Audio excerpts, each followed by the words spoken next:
আল্লাহ নবীকে তারা বারবার অফার দিয়েছিলেন, ও মুহাম্মদ সাল্লাল্লাহু আলাইহি ওয়াসাল্লাম, তুমি যদি আমাদের বলো আরবের শ্রেষ্ঠ ধনী লোক তোমাকে বানিয়ে দেব, আমরা সকলে আমাদের টাকা পয়সা যা আছে চাঁদা তুলে আরবের জমিনে শ্রেষ্ঠ ধনী লোক তোমাকে বানিয়ে দেব। তুমি যদি বলো সম্পত্তির মালিক হবে, আমরা তোমাকে আরবের জমিনে সব থেকে বেশি সম্পত্তির মালিক বানিয়ে দেব।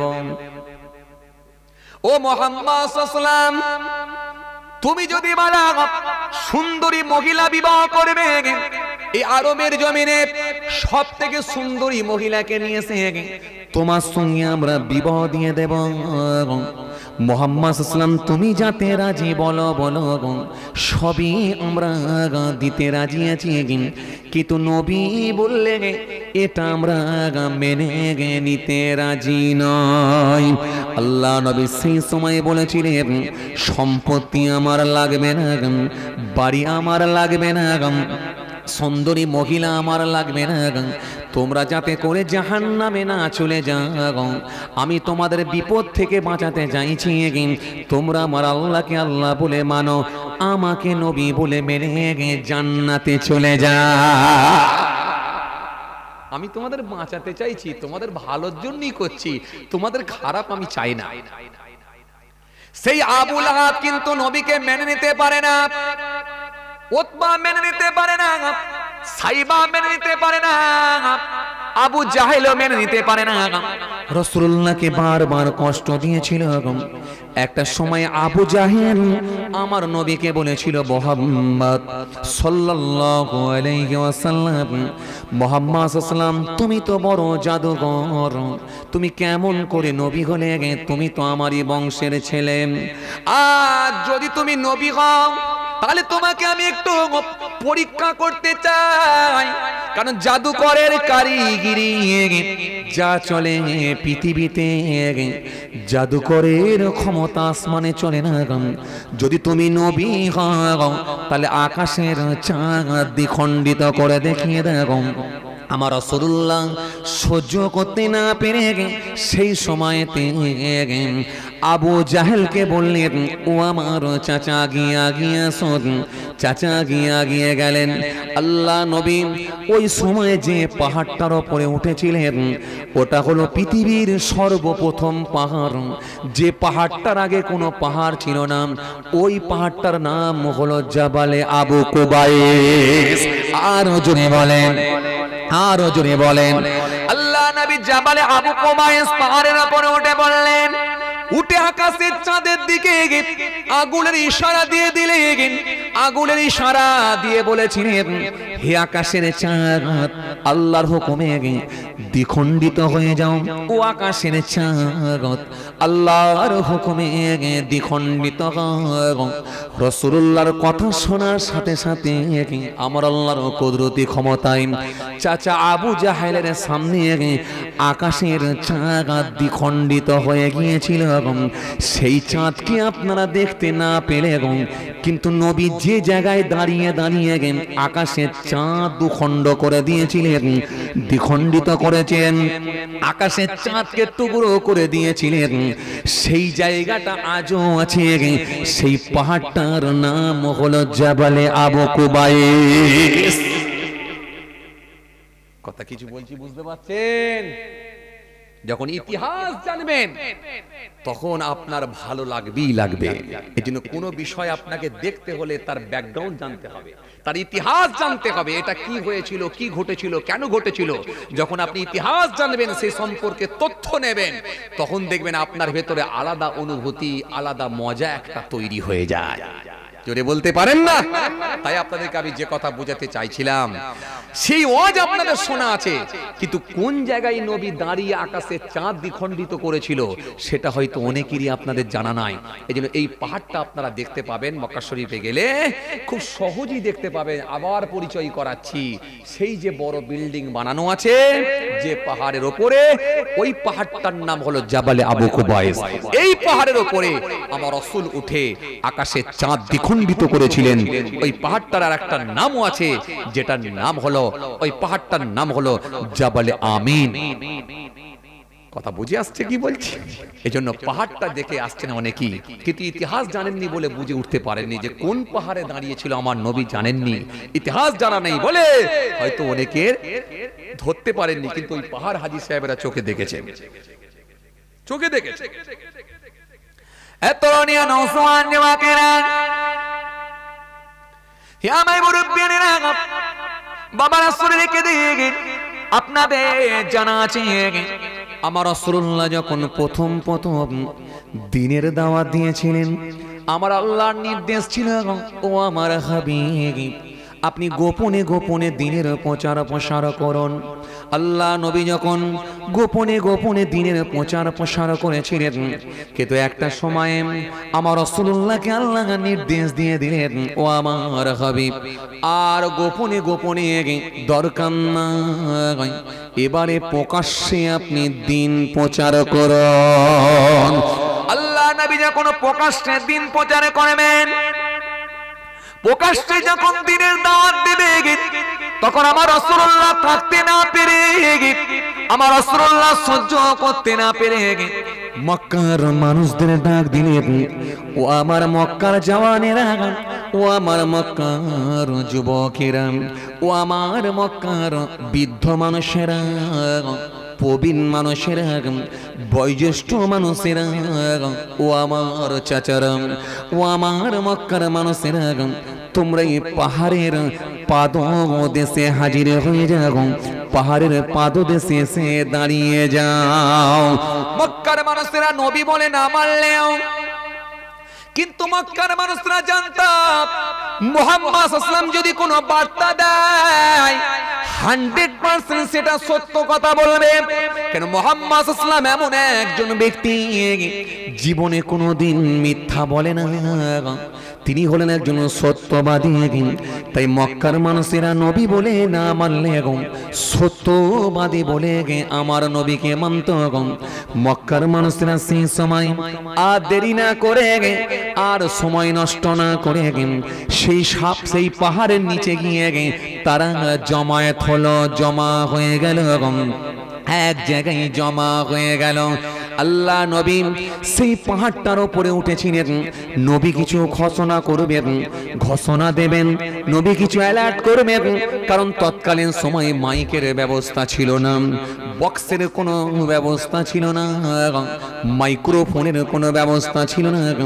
আল্লাহ নবী আল্লাহ রাসূল ওই পাহাড়ের উপরে উঠেছিলেন, যে পাহাড়টাই হলো পৃথিবীর সর্বপ্রথম পাহাড়, যে পাহাড়টা হলো জাবালে আবু কুবাইস।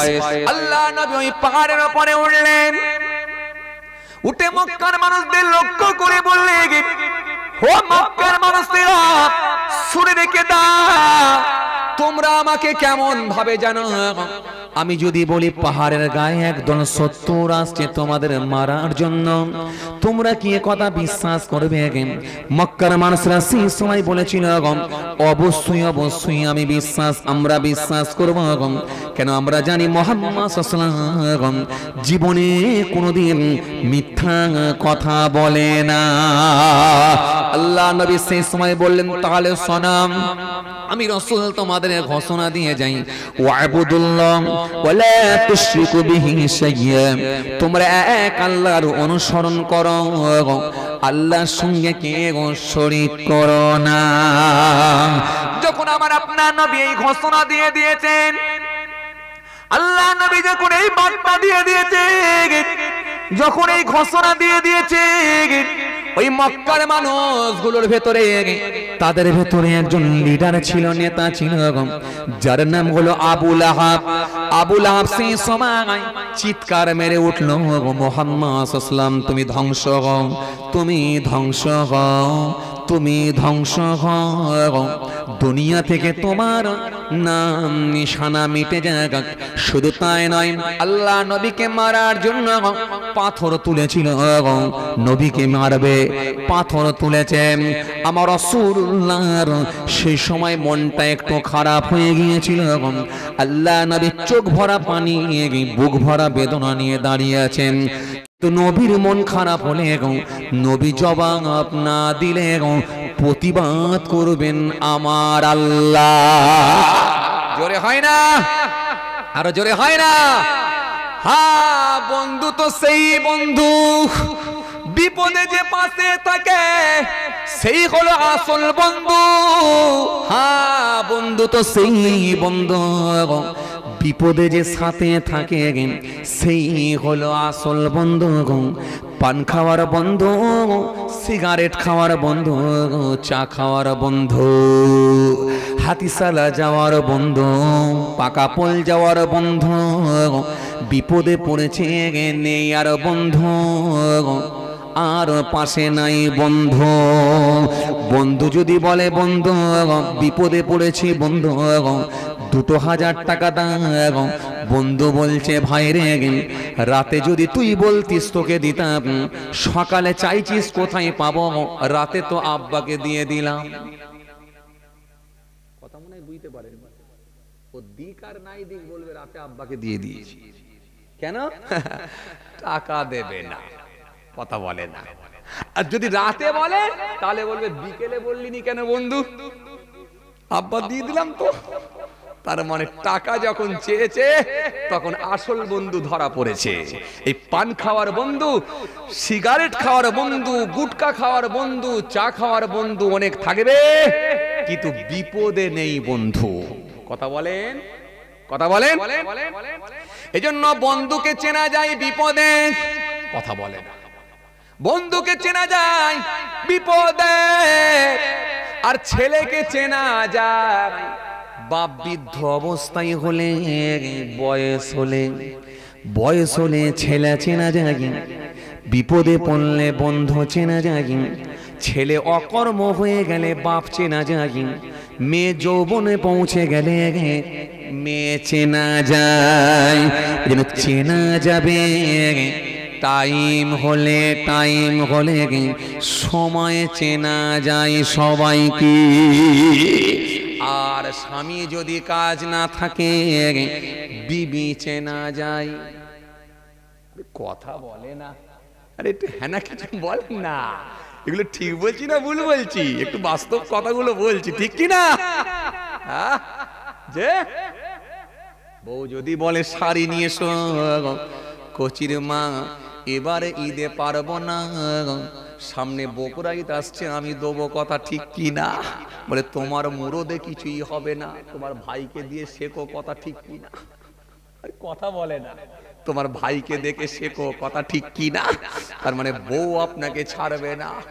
পৃথিবীর জমিনে বউ স্বামীর হবে না, স্বামী নিজের বউয়ের হবে না, ছেলে নিজের বাপের হবে না, বাপ নিজের ছেলের হবে না, মেয়ে নিজের বাপের হবে না, বাপ নিজের মেয়ের হবে না। যদি কেউ নিজের হয় সেটা একমাত্র রাসূলুল্লাহ আপনার নিজে। আপনি যে জায়গায় বিপদে থাকবেন সে জায়গায় রাসূলুল্লাহ আপনার পাশে থাকবে। আপনি মিজানে বিপদে রাসূলুল্লাহ আপনার পাশেতে, হাসরে আপনি বিপদে নবী আপনার পাশেতে, হাসরে আপনি বিপদে নবী আপনার পাশেতে, মিজানে আপনি বিপদে নবী আপনার পাশেতে, পুলসিরাতে আপনি বিপদে নবী আপনার পাশেতে। যেখানে আপনার বিপদ সেখানে পাবেন রাসূলুল্লাহকে। নবী ছাড়া কেউ নাই। চলুন যে কথা বলতে বলতে চলে এলাম। কষ্ট হয়ে যাচ্ছে আপনাদের? যদি কোনো কষ্ট হচ্ছে মাশাআল্লাহ চলেন আর একটুখানি বলবো, রাত অনেক হয়ে গেছে, খুব কষ্ট দেবো না, ছেড়ে দেবো আমি ইনশাআল্লাহ। চলেন একটু খেয়াল করেন তো নবী কোথায় ছিলেন, কোথায় ছিলেন? ঠিক যেখান থেকে ছেড়ে এলাম আমি, কোন জায়গাটাই বলেন? নবী কোথায় ছিলেন? নবী কোথায় ছিলেন? মনে করে বলুন। কোথায় ছিলেন? ঠিক যেখান থেকে ছেড়ে এলাম। কোথায়? হ্যাঁ, সাদা জামা ভাই বলছে পাহাড়ের ভিতরে। পাহাড়ের ভিতরে? আচ্ছা, পাহাড়ের উপরে। রাত অনেক হয়ে গেছে, আমার সবুজ কালারের জামা তো ঘুমিয়ে আছে। সবুজ কালার পুরো ঘুমিয়ে পড়লো নাকি? কি ভাই, ঘুমিয়ে পড়লেন নাকি? হুজুর আর টানতে পারছি না, সারাদিন মাঠে কাজ। হুজুর এই তো শুনলেন, বউ পাশের হবে না। হুজুর পয়সা না থাকলে কেউ সাইডে থাকবে না। আমার নানা যান ছোট হুজুর কেবলা বলতেন, বাবা যদি থাকে রস তাহলে খোদা বক্স। দরজার সামনে গিয়ে বলছে, খোদা বক্স সাহেব আছেন, খোদা বক্স সাহেব আছেন। কি মার্জিত ভাষায় আওয়াজ। আর যদি রস না থাকে তাহলে খুদে। কথা বলে না, এই খুদে বেরিয়ে আয়। সর্বনাশ। ওই একই লোক, ভয়েস আলাদা, টান আলাদা, সুর আলাদা, সুর আলাদা, ডাকার পদ্ধতি আলাদা, কিন্তু একই লোক। খালি পয়সা ছিল, খোদা বক্স সাহেব বলে সম্বোধন করেছিল। পয়সা নেই, খুদে হয়ে গেল, এখনই বেরিয়ে বলে আওয়াজ দিল। ওই একই লোক, তাহলে ডাকার ভঙ্গিমা আলাদা হলো, তাহলে পয়সাই তাকে পাল্টে দিল। আরে কথা বলে না, ঠিক কি না? ঠিক। এই দুনিয়ার জমিনে পয়সা যার আছে, সম্মান তার আছে। আরে কথা বলে না। সে হালাল ইনকাম করে হোক, সুদের টাকায় বড় লোক হোক, লটারি মেরে বড় লোক হোক, দেখা দরকার নাই। যার কাছে আছে মাল, যার কাছে আছে টাকা, দেখো এবারে খেলা। কথা ঠিক কিনা বলেন? তাহলে টাকা যার কাছে নাই, কোনো মূল্য তাকে মানুষ দেয় না। এই জন্য মুসা কালিমুল্লাহ একবার পাহাড়ে গিয়ে আল্লাহকে বলেছিলেন, তুর পাহাড়ে গিয়ে, ও মালিক কাকে ধনী আপনি মনে করেন? আল্লাহ বলছেন, ওই ব্যক্তিটাকে আমি ধনী মনে করি যে ব্যক্তিটা হালাল ইনকাম করে ভক্ষণ করেছে, হালাল রোজগার করেছে, আর আমি আল্লাহ তাকে যা দিয়েছি সেটার উপরই সন্তুষ্ট থেকেছে। জোরে বলতে পারেন না? এই লোক আজকের দিনে কটা আছে? কথা বলে না। জি, এই হালাল ইনকাম করে, হালাল ইনকাম করে, হালাল রুজি থেকে যতটুকু সে পেয়েছে তার উপরই সন্তুষ্টি অর্জন করেছে, এই ব্যক্তিটাকে আল্লাহ বলছেন ধনী লোক। ধনী লোক সে যে হালাল ভক্ষণ করেছে। এই জন্য কোরআন আপনাকে বলেছে, ইয়া আইয়ুহাল্লাযীনা আমানু, হে ঈমানদারগণ, লা তুহাদিমু, তোমরা হারাম মনে করো না, তাইয়্যিবাত, পবিত্র বস্তুগুলোকে, পবিত্র খাবারগুলোকে, মা আহালাল্লাহু লাকুম, যেগুলো আমি আল্লাহ তোমাদের জন্য হালাল করে দিয়েছি। জোরে বলতে পারেন না? এই হালালকে কখনো তোমরা হারাম মনে করো না। আর হালালে বরকত আছে, হারামে না। লটারি কেটে কোনোদিন কেউ সুখী হতে পারে না। খবর নিয়ে দেখুন, খবর নিয়ে দেখুন, সুদের টাকায়, বন্ধনের টাকায় কেউ কোনোদিন সুখী হতে পারে না। খবর নিয়ে দেখুন, দেখুন আমার কথা মেলান। সুদ সম্পর্কে আমি পূর্বে অনেক আলোচনা করেছি, ক্যাসেটে পাবেন। আজকাল ডিটেলস আলোচনায় যাচ্ছি না, কিন্তু বরকত যদি থাকতে হয় সেটা হালাল টাকাতেই বরকত আছে, হালাল ইনকামই বরকত আছে। দুনিয়ার মানুষ হয়তো আপনাকে গুরুত্ব কম দিলেও কিন্তু মহান আল্লাহর কাছে আপনি 100% বেনিফিট পাবেন। এতে কোনো সন্দেহের অবকাশ নাই। কারণ আপনার হালাল না হারাম সেটা পৃথিবীর কোনো মানুষ না জানলেও জানে একজন, তিনি হলেন আল্লাহ। তিনি সব তথ্য, সব খবর তিনার কাছে আছে। এই হালাল ইনকাম আপনি যদি করেন 100% পৃথিবীর জমিনে আপনি সুখে থাকবেন। খুব বড় লোক না হতে পারলেও সুখে থাকবেন। আপনি মাথা উঁচু করে ঘুরতে পারবেন, ঠোঁটেতে পান দিয়ে ঠোঁট লাল করে ঘুরে বেড়াবেন, কেউ আঙুল তুলে আপনাকে কথা বলতে পারবে না। এই পৃথিবীর জমিনে যদি সার্বিকভাবে হিসাব করে দেখেন, মহল্লার ইমামগুলোর বেতন খুব কম, মাত্র 4,000, 5,000, 5,500 টাকা সামথিং এরকম বেতন। কিন্তু আপনি অবাক হয়ে যাবেন, আপনি একটা ইমাম সাহেবকে দেখাতে পারবেন না যে সে তার বৃদ্ধা মাকে নিয়ে গিয়ে বৃদ্ধাশ্রমে ভরে দিয়েছে, সে তার বৃদ্ধ বাবাকে তুলে নিয়ে গিয়ে বৃদ্ধাশ্রমে ভরে দিয়েছে।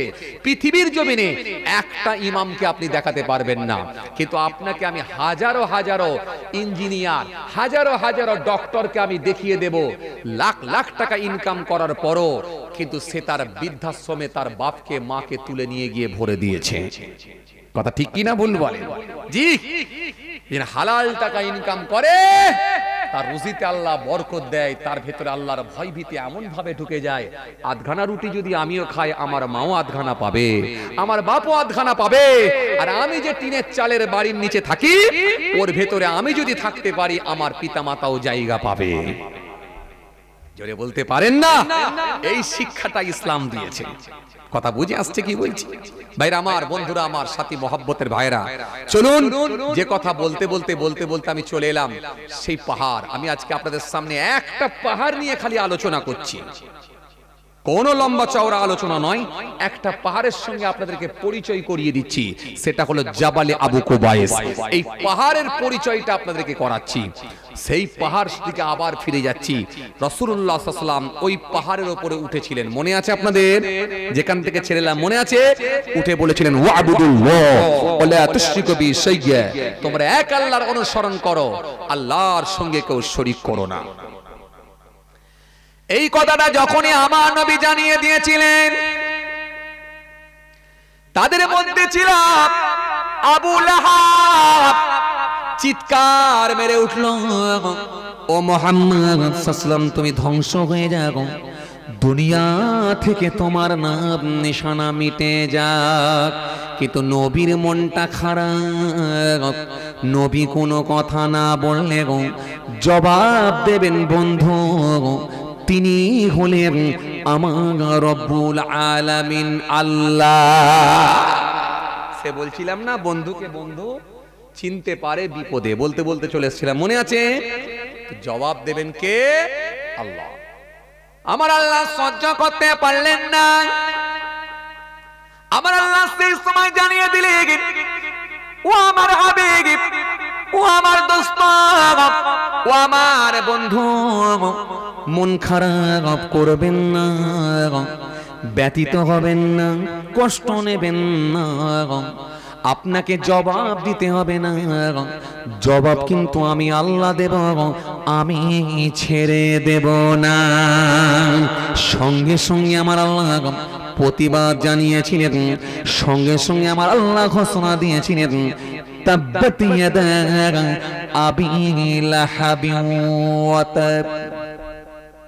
আবু লাহাবের হস্ত দুটো, হাত দুটো ধ্বংস হয়ে যায়। মা আগনা আনহু মালুহু ওয়া মা কাসাব, সংসারে সে যা কিছু উপার্জন করেছে সব ধ্বংস হয়ে যায়। সায়াসলা নারান জাতা লাহাবি, অতি সত্বর আমি আল্লাহ তাকে জাহান্নামের আগুনে নিক্ষেপ করব।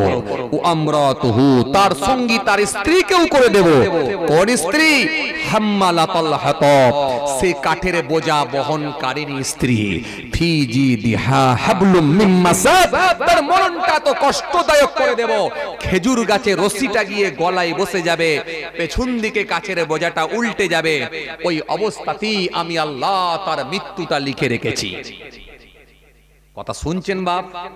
মৃত্যুটা ওই অবস্থায় আমি আল্লাহ লিখে রেখেছি, তার মৃত্যুটা আমি আল্লাহ এইভাবে দেব। কারণ আপনাদের এই ওয়াজ শোনা আছে, আবু লাহাবের স্ত্রী যার নাম হলো উম্মে জামিলা। উম্মে জামিলা আমার রাসূল যে পথ দিয়ে হেঁটে হেঁটে যেতেন, ওই পথেতে কাঁটা বিছিয়ে দিত। আর পাড়াতে পাড়াতে গিয়ে, গ্রামে পল্লীতে এলাকায় গিয়ে মুহাম্মদ সাল্লাম বড় খারাপ লোক, নোংরা লোক, বাজে লোক ইত্যাদি ইত্যাদি করে দুর্নাম বদনাম করত। এজন্য আমার আল্লাহ বললেন, তোর সঙ্গী তোর স্ত্রীকেও করে দেব, তার মরণটাও বড় কষ্টদায়ক করে দেব। তোদের দুজনকে আমি আল্লাহ জাহান্নামের আগুনে নিক্ষেপ করব। জবাবটা কে দিয়েছিলেন? আল্লাহ। আসেন, যে পাহাড়ের উপরে নবী বলেছিলেন যেখানে আমার আল্লাহ সূরা লাহাব নাজিল করেছিলেন, সেই পাহাড়টা আজও আছে। সেই পাহাড়টার নাম হলো জাবালে আবু কুবাইস। জোরে বলতে পারেন না? আমি বলেছি আপনাদেরকে পাহাড় একটা পরিচয় করাচ্ছি। এই পাহাড়ের ইতিহাস যদি জানেন, আপনি যখন ওই পাহাড়কে দেখবেন, ওই পাহাড় দেখলে আপনার বড় ভালো লাগবে। ওই পাহাড় দেখলেই রাসূলুল্লাহর কথাগুলো বেশি বেশি করে মনে পড়ে যাবে। কথা বুঝে আসছে? এত রনিয়া নওজওয়ান যুবকেরা,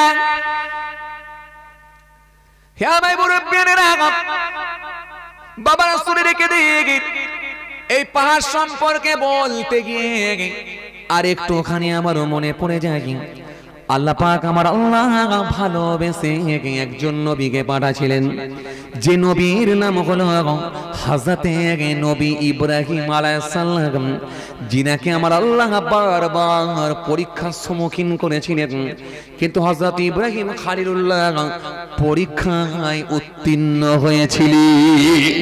আরো যদি বলেন, সেই ইব্রাহিম খলিলুল্লাহকে আমার আল্লাহ পাক একটা সময় নির্দেশ দিয়েছিলেন, ও ইব্রাহিম, ও আমার নবী ইব্রাহিম, কাবা বাইতুল্লাহ তুমি সংস্কার করো, কাবা শরীফ তুমি তৈরি করো, পুনরায় ফিরে কাবা শরীফ তুমি নতুন করে সংস্কার করো। হযরত ইব্রাহিম খলিলুল্লাহ সংস্কার করেছিলেন, কারণ আপনাদের জানা আছে এই কাবা শরীফকে বানিয়েছিল, কাবা শরীফ বানানো হয়েছিল কবে? আমাদের আদি পিতা যার নাম হলো হযরত আদম আলাইহিস সালাম। আদম নবীকে আল্লাহ দুনিয়ার জমিনে পাঠানোর আরো 2000 বছর আগে কাবা বাইতুল্লাহ ফেরেশতাদেরকে দিয়ে আমার আল্লাহ নির্মাণ করে দিয়েছিলেন। আদম আসসালাম আসান আরো 2000 বছর আগে কাবা বাইতুল্লাহকে ফেরেশতাদেরকে দিয়ে আমার আল্লাহ তৈরি নির্মাণ করার অনুমতি দিয়েছিলেন। অনেকে জানে না, তারা বলে হযরত মুহাম্মদ সাল্লাল্লাহু আলাইহি ওয়াসাল্লাম থেকে ইসলাম ধর্ম এসেছে। আসলে কিন্তু এরা জানে না, ইসলাম ধর্ম হযরত মুহাম্মদ সাল্লাল্লাহু আলাইহি ওয়াসাল্লাম থেকে আসে না, বরং আদি পিতা হযরত আদম আসসালাম মা হাওয়া আলাইহিস সালামকে আল্লাহ পাঠিয়েছিলেন। এনারাও কিন্তু কোনো ভিন্ন ধর্মের মানুষ ছিল না, এনারাও ইসলাম ধর্মের অনুসারী ছিল, এনারাও ছিলেন মুসলমান।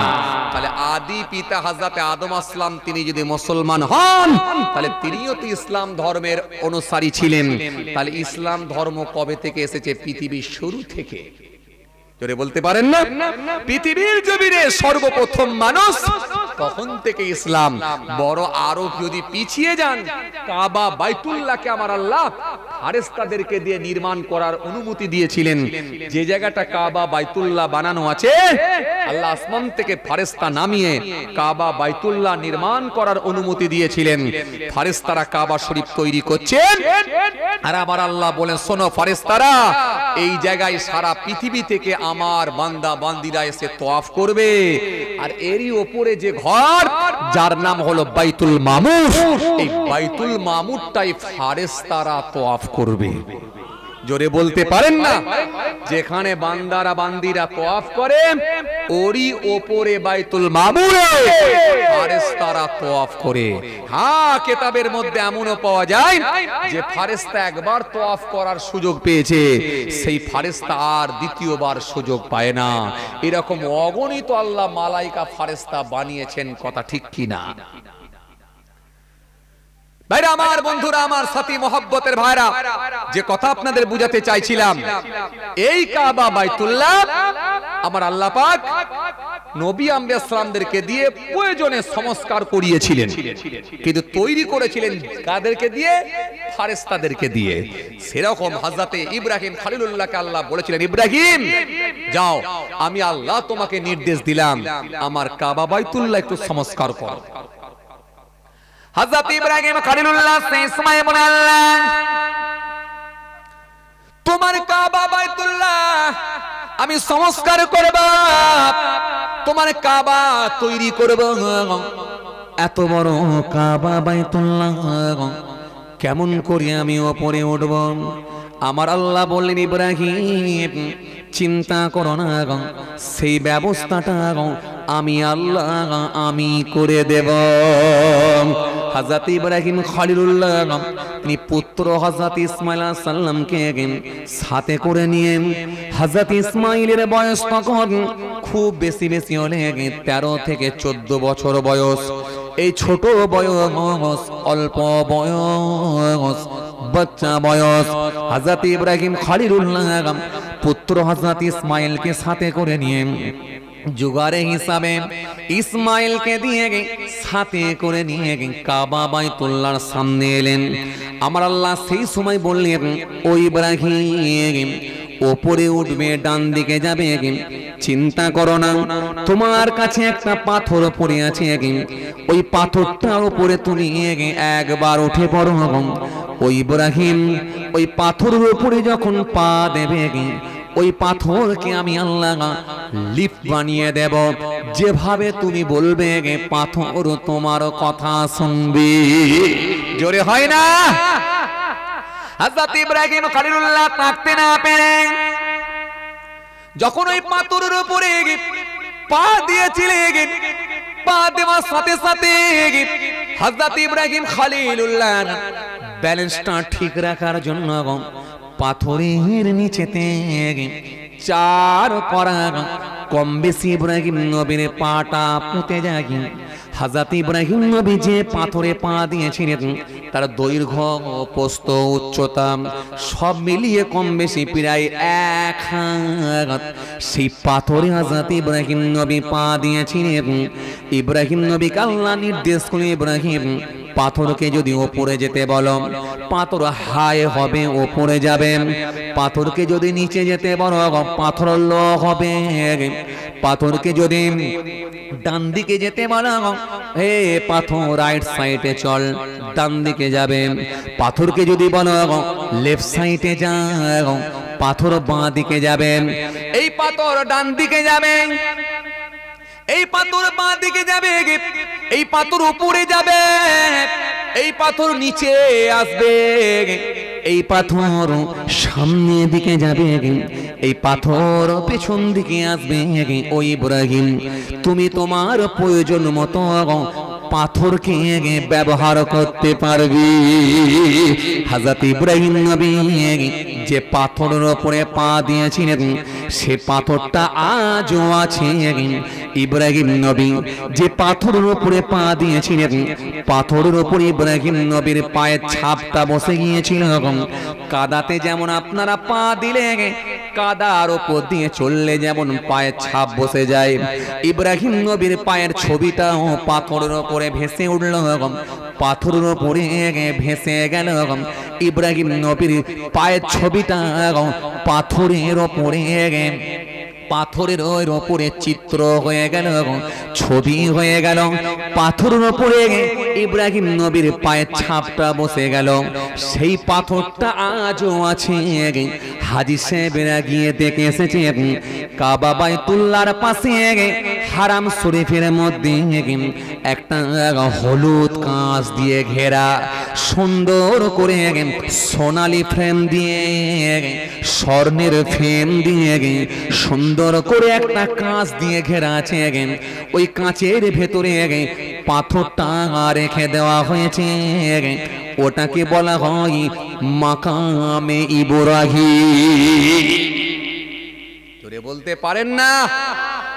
হাজী সাহেবেরা তওয়াফ শেষ করে ওই মাকামে ইব্রাহিমকে সামনে রেখে 2 রাকাত করে নামাজ আদায় করে নেয়। প্রত্যেকটা হাজী সাহেব তওয়াফ শেষ করে মাকামে ইব্রাহিমকে সামনে রেখে 2 রাকাত করে নামাজ পড়ে। হাজী সাহেবদের জিজ্ঞাসা করবেন, ওই যে কাঁচের ঘরের ভেতরে পাথর, ওই পাথরকে অনেকে দেখবেন উঁকি ঝুঁকি মেরে একটু দেখার চেষ্টা করে। ওই কাঁচের ঘরের সামনে গিয়ে হাত দিয়ে কেউ চুমা দেয়, কেউ ঠোঁট দিয়ে চুমা দেয়। ইব্রাহিম খলিলুল্লাহর ভালোবাসার কথা মনে পড়ে যায়। জোরে বলতে পারেন না? সেই পাথরটা আজও রাখা আছে। হযরত ইব্রাহিম খলিলুল্লাহ যখন কাবা তৈরি করেছিলেন, কাবা শরীফ যখন নির্মাণ করেছিলেন, কাবা শরীফ যখন সংস্কার করেছিলেন, ওই সময় আমার আল্লাহ হুকুম দিলেন, ও ইব্রাহিম যাও যাও জাবালে আবু কুবাইসের কাছে চলে যাও, ওখানে গিয়ে দেখবে একটা পাথর পড়ে আছে, রাখা আছে পাথর। ওই পাথরটা দুনিয়ার কোনো সাধারণ পাথর নয়, ওটা হলো আমার জান্নাতের পাথর।